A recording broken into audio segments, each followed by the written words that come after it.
Yaegel T. Welch. I said, how do you say your name again? Yaegel like bagel with a Y. I love it. Well, this is by the way, Orpheum Theater, To Kill a Mockingbird. If you want to get tickets, you better do it now because this is an amazing show.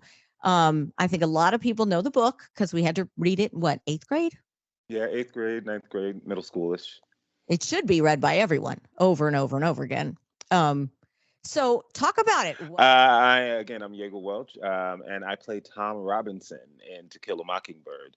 I am the metaphoric mockingbird, so to speak. And this play has sort of came to my life about 5 years ago.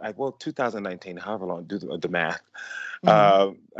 And I did it on Broadway for about 2 seasons, 2 different cycles, and then I decided to take it on the road. And we've been touring around since March, and I'm excited to come back to Omaha. It's a Yes. great town. It is. And it's this is a story. It's funny because I remember for years, you read the book. I hadn't seen the movie. Mhm. And my daughter, when she was in school, it's one of the things that made her want to become a lawyer, actually. And I saw the movie with her, and then she was talking about the writer. I go, wait, Harper's a woman? Yes. I didn't know. And then when you read about Harper Lee and her background, um, and of course the movie, but for Aaron Sorkin to take it on as a play must have been. Have you got to meet him or? Oh yes, no, I've Oh spent time with yeah, I met Aaron. him. We hobnob. No, Aaron is very hands-on in his theatrical projects. He comes to rehearsals in and out. He's constantly rewriting and making adjustments. One thing I love about him and Bartlett Sher, our great director, is that they create pieces of theater and they allow it to grow. Mm. And when they come back to it, it's never the same. There are always little changes that they decide, oh, it needs here. They're always constantly working on it. So it's been a real privilege to watch two great master artists, sort of craft this piece of theater. Yes, and what Yeah. a great part to play. I Yes. mean, who were you when you heard about it? You auditioned. Yes. You get the call back. Were you Yes. like, I have to get this? I mean, how did you feel about that?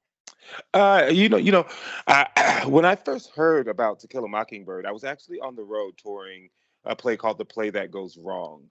Hmm. And I was sort of saddened because I was like, oh my God, I'm a Tom Robinson. Sometimes you see a part and like, oh, that's something that I could do. And then when I got off tour and I went back to see the play, um, they were actually having auditions for the understudy.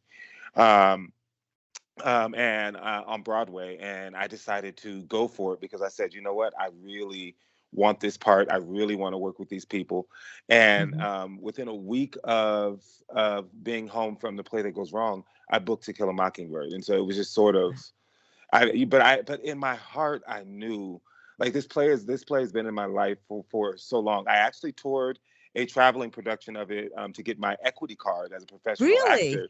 Yes. Wow, that's a Uh, hard thing. If anybody knows, getting the SAG card's hard. Getting equity's harder.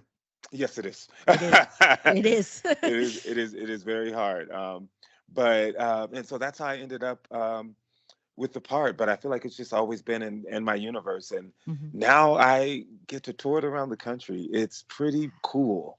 It's We get, it's. I would think it'd be such an emotional part to do. Wow. you'll have to come see it. Uh-huh. That's right. And see how No, good you are at it.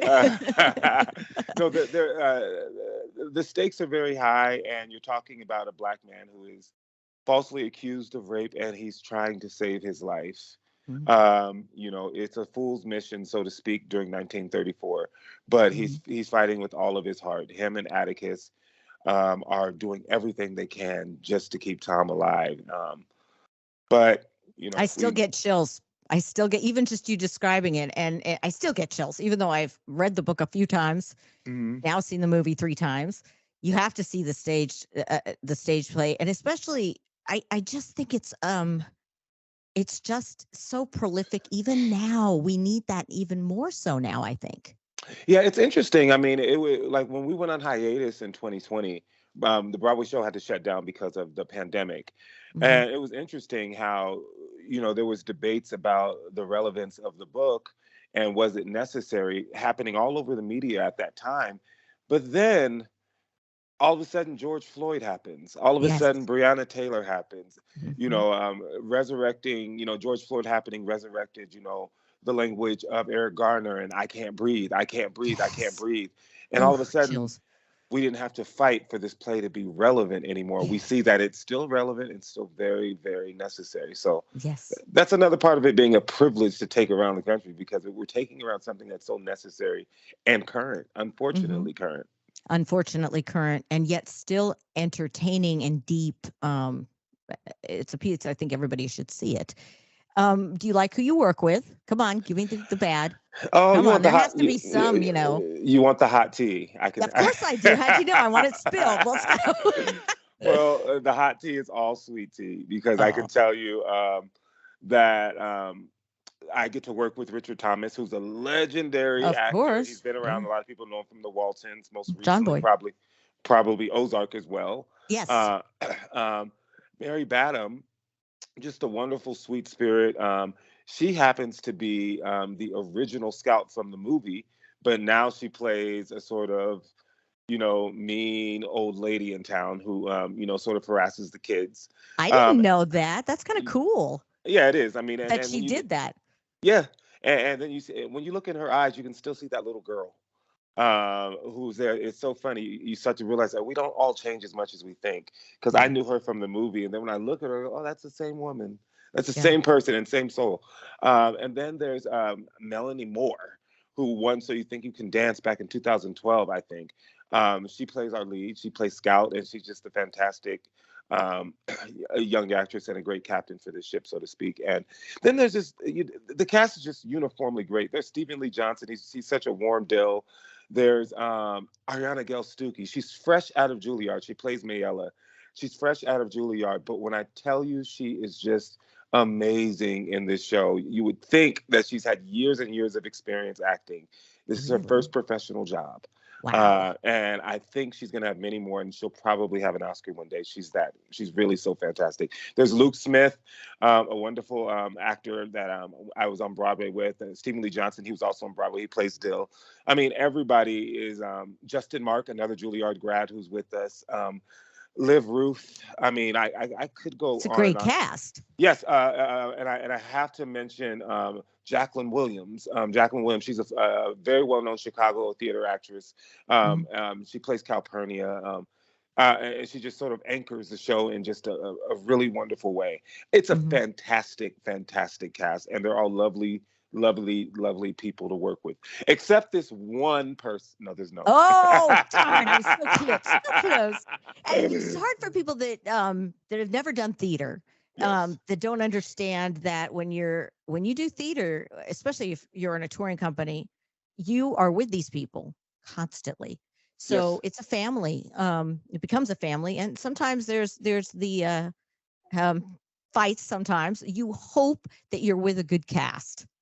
Yeah, like, one thing that's interesting is that, like, in this show, everybody, there's a mission that we're on, and also there's a gravitas in terms of where people are at in life. Mhm. There are very few people fresh, out of school, and like there's Ariana, but she's the outlier, like Right, in right. that.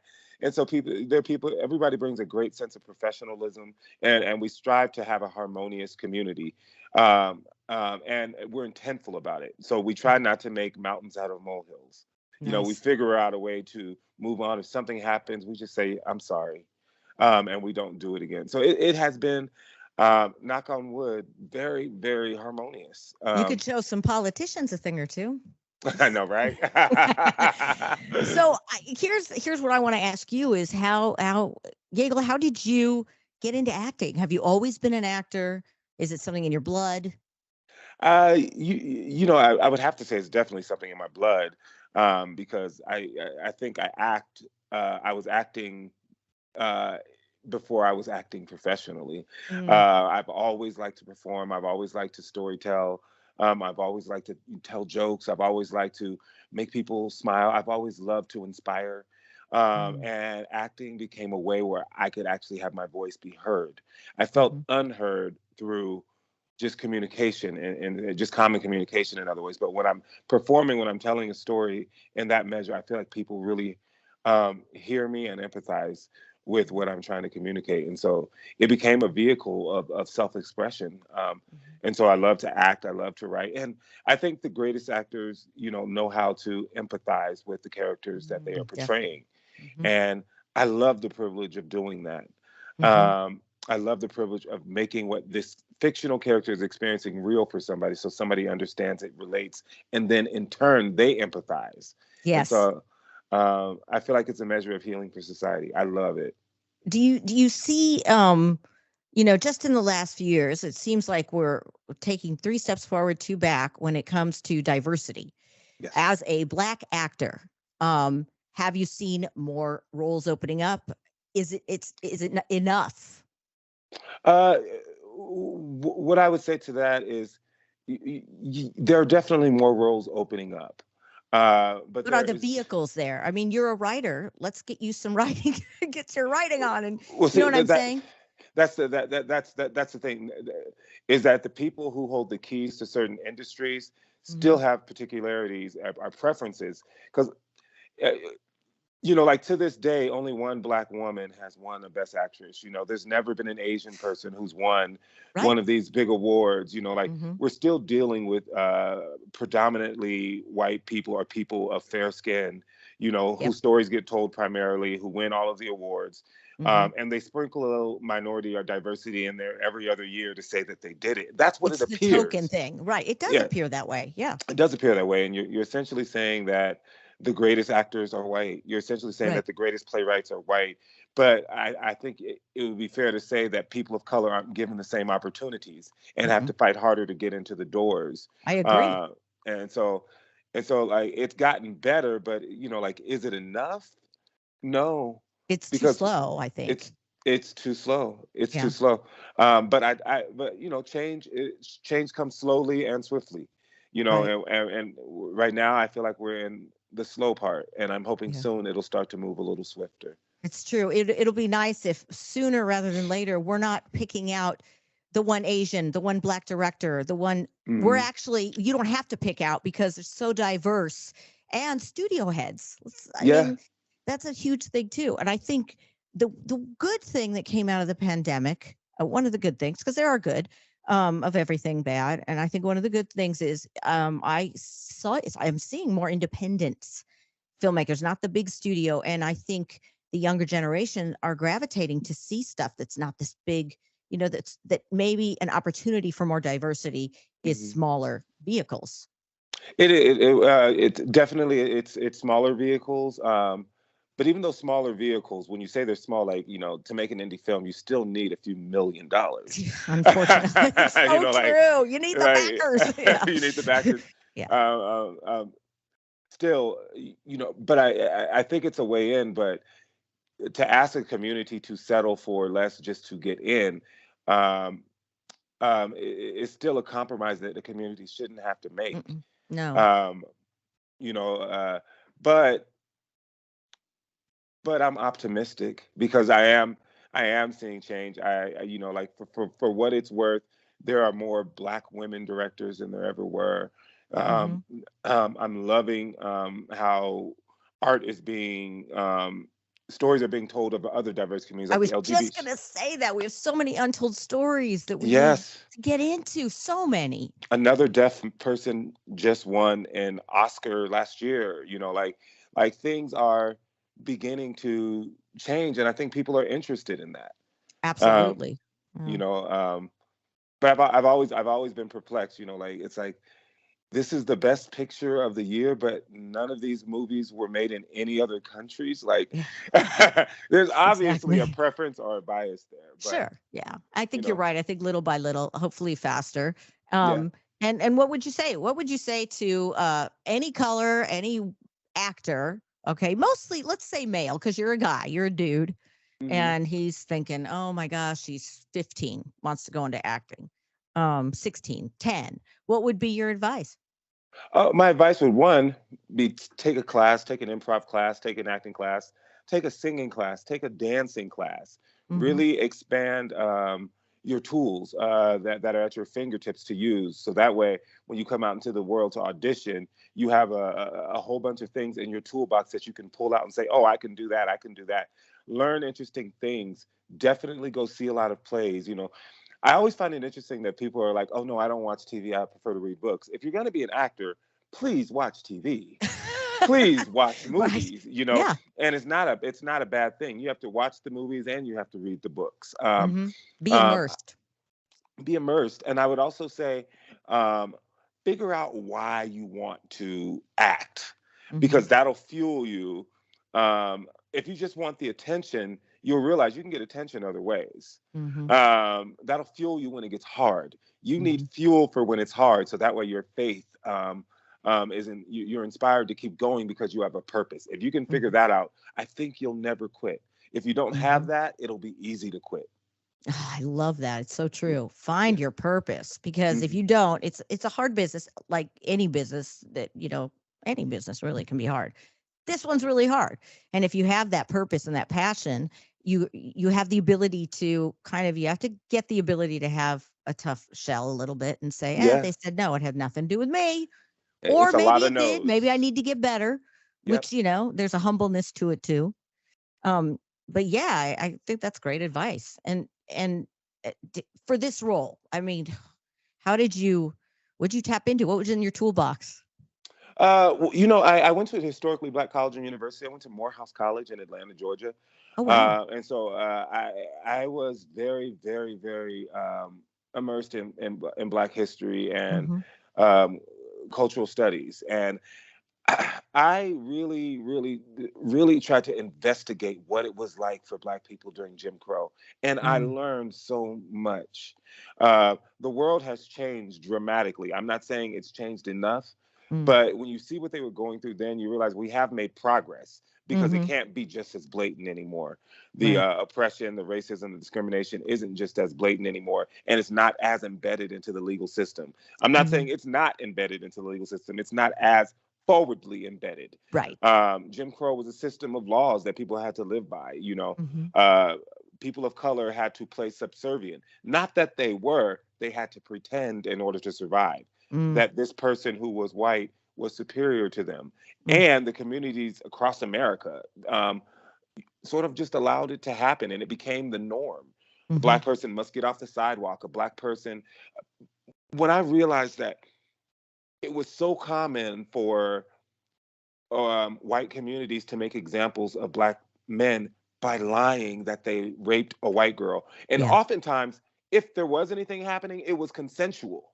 Right. But these Black people were being hung by the Mm, thousands across this country um, based on lies, mm, being made examples of. Like it was horror. mm, And if I could bring anything to the role, I want to show um, the horror. I mm-hmm. want people to empathize with what this community was going through, hopefully, so we don't allow it to happen again. That's why Amen. when I see things happening, like I'm not an immigrant, but when I see things unjustly happening to immigrants, I want to say something. I want to speak up Mm-hmm. because just because it didn't happen to me doesn't mean I can't see that it was wrong and fight against it. I'm Mm-hmm. not, like I think if you're a part of the gay community, I think you absolutely the gay community needs allies. Absolutely. Yeah. And you don't have to be gay to fight for what's happening for Mm, injustice. I'm not trans, mm-mm. but when I see that trans people are being put out the military for no reason, I have to say something Mm-hmm. because it's wrong. I'm not a woman, but women deserve fair pay and equal rights. Yeah. Like I want to, I believe at the core of this play, if anybody takes away anything, it is empathizing with injustices that aren't absolutely yours, but it is an Mm-hmm. injustice to us all because it plants the seed of that being okay.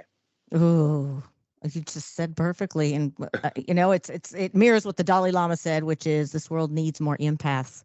So Mhm. that's what we need. Beautifully said. Thank you. And if you want to see this talented actor, Yaegel, sounding like bagel, I'm never going to forget that now. Please don't. Orpheum Theaters, where you could see him, and I believe it's if I have the dates, we'll have the dates in the writing of this, but I think it's February 7th. I want to say. You're probably all over and you don't remember. It's a beautiful theater, by the way. I've worked there before. It's a Yeah. beautiful, beautiful town. I'm looking right now. Well, I'll have it in here. I had the dates right in front of me, and then I messed up and I closed that I think window. we get there the February 9th. I think so, but February I'm not 7th. No, February 7th through the 12th. sure. February 7th through the 12th, everybody. Yes. So you want to check out To Kill a Mockingbird, and it's something that everybody should see. And congrats. Thank you. Thank you. This has been such a real lovely quick, time. what's your future? I'm ESPNing you. What do you see as your future? What do I see as my future? Yeah. I see myself as a series regular on a network TV show for 7 seasons. I like and it. Regular steady pay. regular steady check, but also growing a character for 7 seasons from the beginning to the end. Mhm. I like the idea of doing that now, and then hopefully movies. I want to eventually try more film. Mhm. You know, the lifestyle of I'll do a film a year. You'll have it. You'll have it. You're getting your chops all on Broadway. My God, boy, Broadway is not for the weak. Dude, that's what I'm saying. You got it. Now you just, get through all of it. Not through, but enjoy what you're doing. But yeah, I definitely could see you going all the way and just really being somebody that we can look to, not just as an entertainer, but somebody to look up to. So Thank you you so for much. spreading the good love. Thank you so much, and thank you for the lovely time. Of course. It's awesome. And we'll see you at the Orpheum. I'll see you at the Orpheum. Take care, y'all. Thanks so much. Bye. Bye.